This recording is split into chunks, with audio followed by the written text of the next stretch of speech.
Morning. Dwayne here, Natchez Trace Harley-Davidson. As you can see, I'm not at the dealership today. I'm taking the day off and I'm out in the shop piddling around, and been some things on my mind I've been wanting to talk to y'all about, and I figured this would be a good time to do it. One of the things that's been bothering me a good bit lately is the current trends in the motorcycle market, especially Harley-Davidson market of, I guess, auction repo bikes, and don't get me wrong, there's a market for that. There's a place in the market for that. But what's bothersome is I'm seeing people come in and with some of these, and seeing a few come to the dealership, and they think they're getting a bike that's been gone through, been reconditioned, that's a good quality Harley, and what they really got was just a bike that was bought at an auction or at a repo and just washed and thrown out on the market, out of the lot to be sold. And I'm not saying every dealership's doing this or every aftermarket shop's doing this. So I'm just saying I'm starting to see a trend of it out there. And what it's caused is, some real heartache out there. These riders get in these motorcycles and expecting it to be, a fine running machine and something they can depend on, and that not being the case.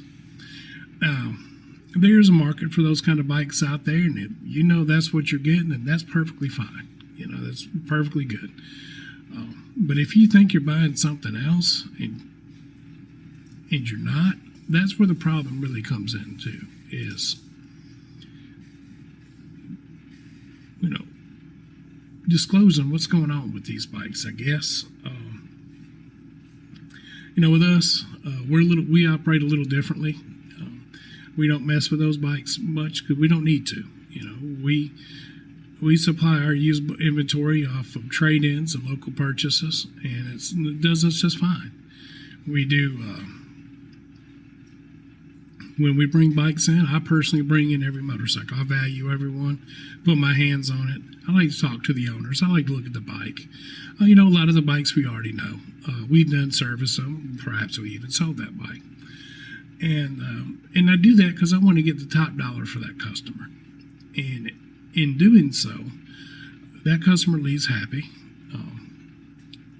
We get a good trade-in. I turn around and put that trade-in into the service department. That service department then goes through that trade-in. And sometimes, we might have to put $500 into it. Sometimes we got to put $2,000 or $3,000 into it. It just really depends. It's just the game that is played, But at the end of the day, we want to make that bike ready for the next rider. We want a bike out in the market that a rider can depend on, that they're not going to have problems out of. Now, do we get it right 100% of the time? No. Nobody does. Of course they don't. But given the opportunity, we make it right, And because you can't foresee the future. You can't foresee that. You don't know when, a rod's going to blow on an engine. You could buy a used motorcycle, 2 weeks later, throw a rod out of it.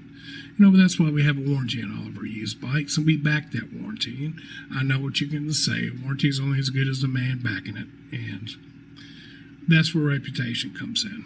And that's one of the reasons why we don't do it, because we're a small dealership in small town Alabama. Our reputation's everything to us. And like I said, we don't always get it right. Damn it, given the opportunity, we will make it right.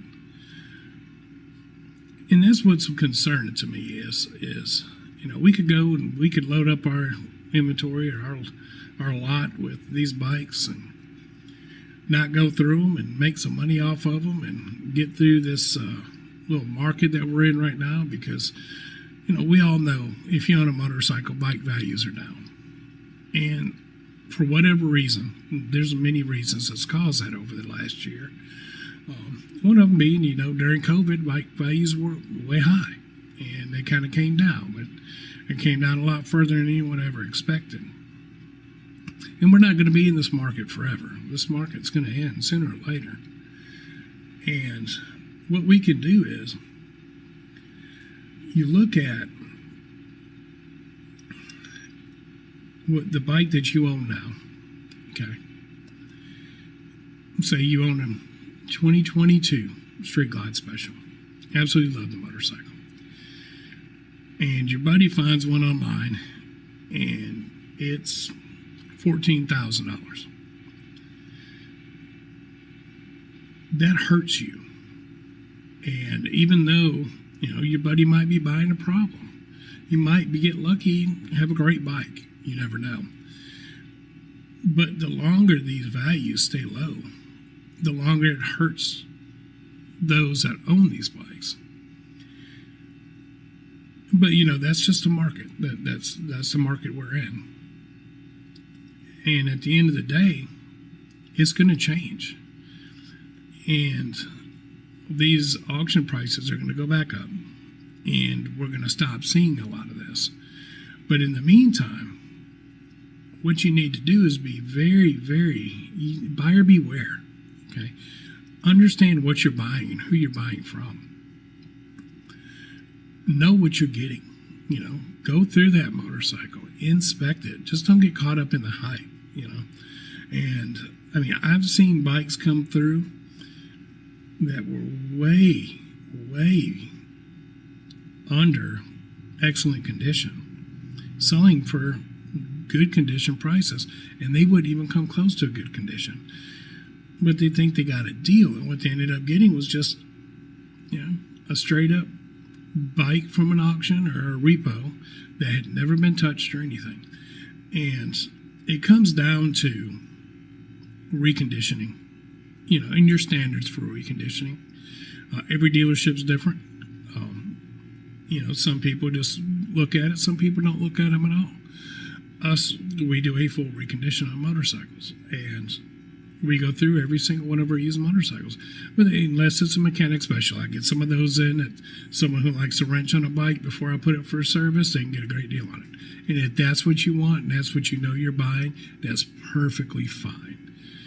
The problem is when you're buying one of those mechanic special bikes and you don't know you're buying one. That's what's really this was really starting to bother me a little bit, and we're seeing it more and more every day. I talk to many dealerships throughout the week when I work, and we're all seeing it all throughout the country. It's happening everywhere. So beware of what you're getting. Just because it's a good deal, you need to ask yourself why. If it usually sells for $15,000 and all of a sudden they've got them listed for $8 or $9, why? There's a reason for that. Because a dealership can't put a bike through and recondition it without a cost. I hear all the time people say, well, dealerships are rip-off. They're more expensive. They're this and that. Well, at the end of the day, most dealerships out there, I'm not speaking for all, of course, they spend more money on their trade-ins. They spend more money on their used inventory because they want that bike right. The last thing I want is a customer that's out there that has a problem with their bike, especially after they buy it. That's, like I said before, reputation is everything in this world, and especially in the Harley-Davidson community. And speaking of that, at the end of the day, Harley-Davidson dealerships are here to service the riding community. And that's our only purpose is to service the riding community. The riding community is why we're here. So why wouldn't you do everything you can to be a positive part of that riding community? If it weren't for the riding community and our customers, we wouldn't be here. And that's our sole purpose. And we do it through many different ways. But, in the end, I just want to say, be diligent out there. Do your homework. Know who you're buying from. Just because you think is a phenomenal price, it may not be the deal you think it is. And, if you have questions or anything, please give us a call. I'll be happy to talk to you on the phone, whatever. And just be careful out there.